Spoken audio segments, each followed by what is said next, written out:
नमस्कार, फाइटर समाचार में आपका स्वागत है। पेश आज 9 सितंबर दोपहर 3 बजे राजस्थान की खास खबरें।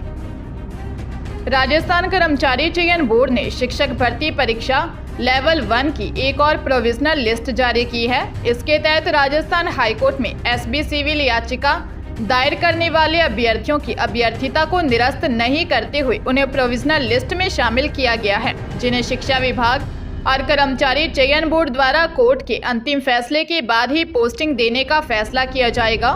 दरअसल राजस्थान कर्मचारी चयन बोर्ड ने 31 अगस्त को शिक्षक भर्ती परीक्षा लेवल 1 का फाइनल रिजल्ट जारी किया गया था। इसमें 21,000 पदों पर महज 19,086 अभ्यर्थियों को सिलेक्ट किया गया था। इनमें नॉन टीएसपी के 19,192 पदों पर महज 17,685 अभ्यर्थियों का सिलेक्शन हुआ है, जबकि टीएसपी में 1808 पदों पर 1401 अभ्यर्थियों का सिलेक्शन हुआ है। वहीं डॉक्यूमेंट वेरिफिकेशन में कमी के चलते बोर्ड द्वारा 1481 अभ्यर्थियों को प्रोविजनल लिस्ट में शामिल किया गया है। सीकर जिले में शादी के नाम पर लाखों रुपए हड़पने का मामला सामने आया है। दलालों ने यूपी निवासी युवती से युवक की शादी करवाई, लेकिन शादी के 8 दिन बाद ही दुल्हन लाखों के जेवरात और नकदी लेकर फरार हो गई। खंडेला थाने में पीड़ित बाबूलाल सैनी ने दी रिपोर्ट में बताया कि उसके बड़े भाई छाबरमल की योगेश और हरिप्रसाद से पहचान है।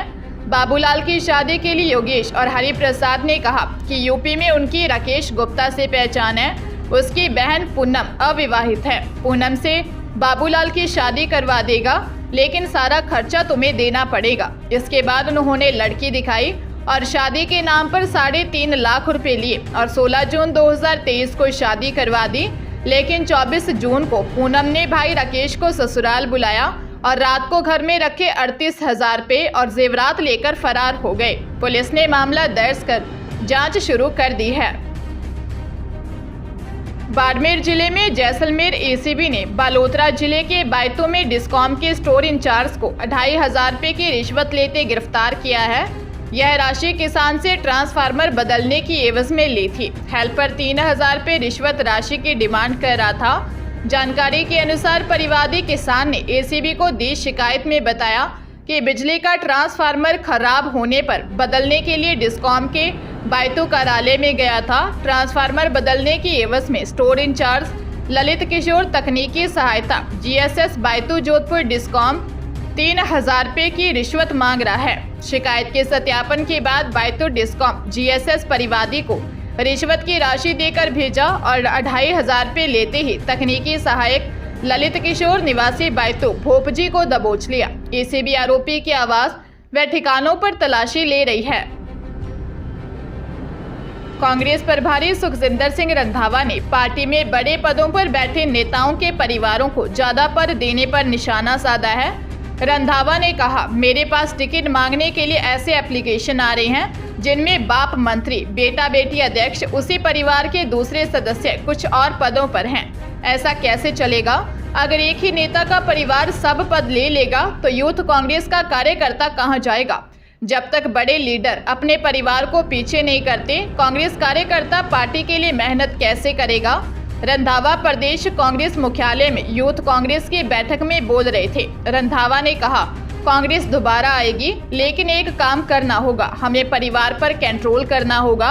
रंधावा ने कहा, मेरे पिता जब तक राजनीति में एक्टिव थे उन्होंने मुझे आगे नहीं किया। जब मुझे टिकट दिया तो उन्होंने एक्टिव राजनीति से संन्यास ले लिया। इसी तरीके की सोच कांग्रेस के सीनियर नेताओं को रखनी होगी। अजमेर में एक कपड़ा व्यापारी से ऑनलाइन ठगी की वारदात सामने आई है। ठग ने सूट खरीदने के बहाने पीड़ित व्यापारी से 2 बार ओटीपी पूछकर उसके अकाउंट से 1,44,000 रुपए निकाल लिए। कृष्णगंज थाने में कोटड़ा निवासी कपड़ा व्यापारी रामस्वरूप गोलछे ने दी शिकायत में बताया कि उसका सूट मास्टर के नाम से कपड़ों का बिजनेस है। इसे लेकर उन्होंने ETSY मार्केट साइट पर भी अपनी आईडी बना रखी है। एक व्यक्ति ने मैसेज किया कि वह बेल्जियम से है। उसने उसकी साइट से सूट खरीदा है, लेकिन पेमेंट नहीं हो पा रहा है। व्यापारी ने बताया कि इस दौरान वह फ्रॉड की बातों में आ गया और उसके द्वारा साइट पर भेजे गए मेल पर लिंक भेजा। बाद में 2 बार ओटीपी पूछकर खाते से 1,44,000 रुपए निकाल लिए। पुलिस मामले की जांच कर रही है। उदयपुर जिले में यूपी का विधायक बताकर 2 युवकों को सरकारी नौकरी दिलाने के नाम पर 11 लाख रुपए ठगने वाले शातिर को पुलिस ने गिरफ्तार किया है। भोपालपुरा थाना अधिकारी भरत योगी ने बताया कि नीमच खेड़ा निवासी राजकुमार ने रिपोर्ट दी कि आयड निवासी जगदीश चंद्र आचार्य से पहचान थी। उसने उसके बेटों अविनाश और अरमान को नौकरी दिलाने का आश्वासन दिया और बदले में 11 लाख रुपए मांगे। उसने जयपुर ले जाकर तीनों को देवेंद्र राणा से मिलवाया और उसको शामली यूपी का विधायक बताया। आरोपियों ने उन्हें भारत सरकार के मुख्य सचिव का राजस्थान के मुख्य सचिव के नाम का नियुक्ति पत्र दिखाया। रुपए लेने के बाद वह दोनों बेटों को ज्वाइनिंग दिलाने गुलाब बाग स्थित PWD ऑफिस पहुंचा, जहां अधिकारियों ने नियुक्ति पत्र को फर्जी बताया। पुलिस ने मामले में फतेहपुर सीकरी आगरा यूपी निवासी 31 साल के शिव प्रकाश उर्फ शिवा चौधरी उर्फ देवेंद्र राणा को गुजरात के राजकोट से गिरफ्तार किया। दौसा जिले के मंडावर थाना इलाके में 50 साल की महिला से गैंगरेप का प्रकरण सामने आया है। पीड़िता ने दर्ज रिपोर्ट में बताया कि वह अपने खेत से पशुओं के लिए चारा काट रही थी। इस दौरान उसे अकेली देखकर युवक आशीष मीना निवासी थोबड़ी मंडावर तथा विष्णु मीना निवासी बन्नापुरा बसवा बाइक से वहां आए। आरोप है कि विष्णु ने पीछे से आकर उसका मुंह दबा दिया और बाजरे के खेत में पटक कर उससे जबरन दुष्कर्म किया। साथ ही इस बारे में किसी को बताने पर उसके परिवार को जान से मारने की धमकी दी। इसके बाद आरोपी बाइक लेकर खड़े दूसरे युवक के साथ फरार हो गया। मामले की जांच महुआ डिप्टी SP प्रेम बहादुर निर्भय को सौंपी गई है।